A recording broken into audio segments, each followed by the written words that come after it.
Hello friends, मैं आज आपको अबेंडेंस के लिए, प्रॉस्पेरिटी गेन करने के लिए छोटे छोटे टिप्स बताने वाली हूँ, जिन्हें अपनाकर आप अपनी लाइफ ट्रांसफॉर्म कर सकते हैं। फ्रेंड्स, अबेंडेंस की शुरुआत हमारे माइंड से होती है, हमारे विचारों से होती है, उसके बाद एक्शन से होती है।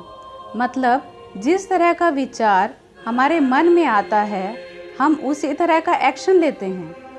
अमीर बनने के लिए सबसे पहले आपको अपने विचारों में अमीरी लानी होगी। इसे मैं आपको एक कहानी से समझाती हूँ। एक किसान दोपहर को रोटी खा रहा था। उसके पास उस दिन केवल रोटी थी, चटनी नहीं थी।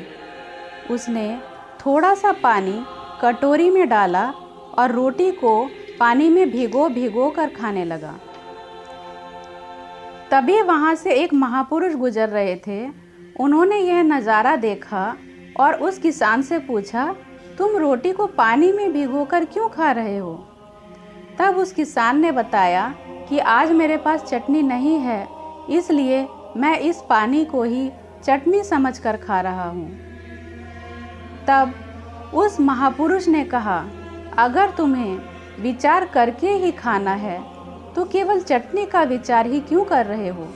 तुम चाहो तो दाल मखनी, मटर पनीर या अपनी किसी मनपसंद सब्जी को इमेजिन कर सकते हो। ऐसा करने से हो सकता है वही भोजन बहुत जल्द तुम्हें प्राप्त हो जाए, क्योंकि विचार करना हमारे हाथ में होता है और उसे मूर्त रूप देना ब्रह्मांड के हाथों में। इसीलिए आप सभी अपने विचारों में अमीरी लाना शुरू करिए। जो कुछ आप पाना चाहते हैं उसे इस तरह से महसूस करिए कि आपको वह चीज़ मिल चुकी है। हम लोग कुछ ऐसी छोटी छोटी गलतियां कर लेते हैं जिसके बारे में हमें अवेयरनेस नहीं होती है कि इन गलतियों का रिजल्ट क्या होने वाला है।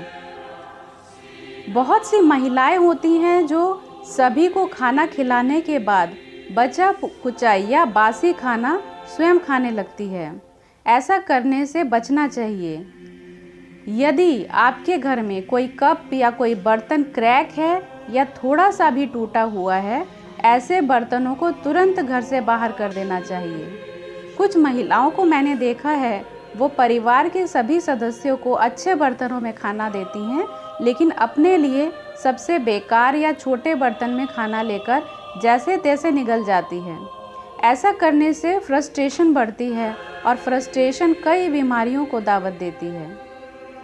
अगर आप कटे हुए, फटे हुए या जो आपके अंडरगारमेंट्स है वो भी अगर आप फटे हुए इस्तेमाल करते हैं तो आप दरिद्रता को दावत देते हैं।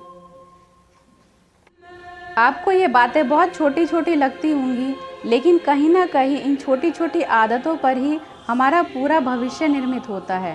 क्योंकि कहीं ना कहीं हमारे सबकॉन्शियस माइंड में ये मैसेज आता है कि आप दरिद्र हैं, इसीलिए फटे हुए कपड़े पहन रहे हैं, या जो घर में जो वस्तु टूटी हुई रखी है वो दरिद्रता की वजह से ही है। क्योंकि अगर आप अमीर होते, जो लोग अमीर होते हैं उनके घर में कभी भी आप टूटे हुए बर्तन नहीं देखेंगे।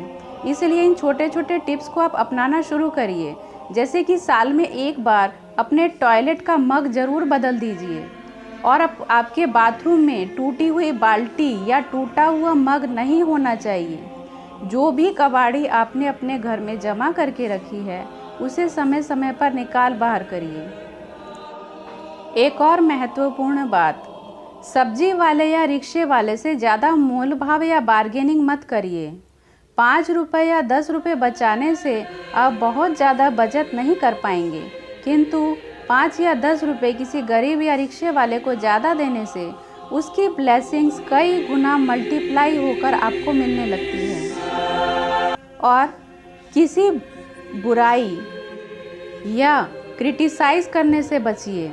ऐसे दोस्तों से भी दूर रहिए जो आपके पास आकर अक्सर दूसरों की बुराई किया करते हैं, क्योंकि जो आज आपके पास दूसरे की बुराई कर रहे हैं वो कल उसके पास आपकी बुराई करने से भी नहीं चूकेंगे। और सबसे इम्पॉर्टेंट बात, आपको एंजाइटी, डिप्रेशन या फियर से डरना चाहिए, क्योंकि इससे जो फ्रीक्वेंसी है वो लो होती है और लो फ्रीक्वेंसी में आपको तरह तरह की बीमारियां घेरने लगती है। आज इस पेंडेमिक में दुनिया में हर कोई फियर से, एंजाइटी से, डिप्रेशन से जूझ रहा है, बीमारियों से लड़ रहा है। ऐसे समय में हम क्या करें कि इन सब चीज़ों को ईज़िली हम हैंडल कर पाएँ, दूर कर पाएँ, कम से कम डिप्रेशन से या डर से बाहर निकल पाएँ। तो उसके लिए सबसे आसान जो उपाय है वो है मेडिटेशन करिए, रेकी करिए। और इस समय तो रेकी एक ऐसा माध्यम है जिसकी मदद से ना केवल आप खुद की बल्कि अपने पूरे परिवार की हिफाजत कर सकते हैं, उनकी प्रोटेक्शन बढ़ा सकते हैं, आप उनकी या अपनी हीलिंग कर सकते हैं, आप उनका मोटिवेशन बढ़ा सकते हैं, आप उनकी लाइफ में कुछ नया ऐड कर सकते हैं। तो हमें हर किसी को रेकी सीखना चाहिए। और रेकी सीखना तो इतना आसान है कि एक 10 साल का बच्चा भी रेकी सीख सकता है। इसलिए आज के इस समय में मेडिटेशन करना अगर आपको मुश्किल लगता है तो रेकी के माध्यम से आप मेडिटेशन भी आसानी से सीख सकते हैं, मेडिटेशन में जा भी सकते हैं और जो भी आपके शरीर के और मन के जो टॉक्सिन्स हैं उन्हें बहुत आसानी से रिमूव कर सकते हैं। इसलिए हम सभी को रेकी सीखना चाहिए, रेकी के बारे में जानना चाहिए, क्योंकि रेकी हीलिंग से बहुत से लोगों की ज़िंदगी बदली है, आपकी ज़रूर बदलेगी। अगर इसके बारे में आप और भी अधिक जानकारी चाहते हैं तो आप मुझे मैसेज कर सकते हैं या कॉल भी कर सकते हैं। फ्रेंड्स, इस वीडियो को आप सभी के साथ शेयर करिए, क्योंकि हो सकता है आपके एक शेयर से किसी का जीवन रूपांतरित हो जाए। Thank you friends for watching this video.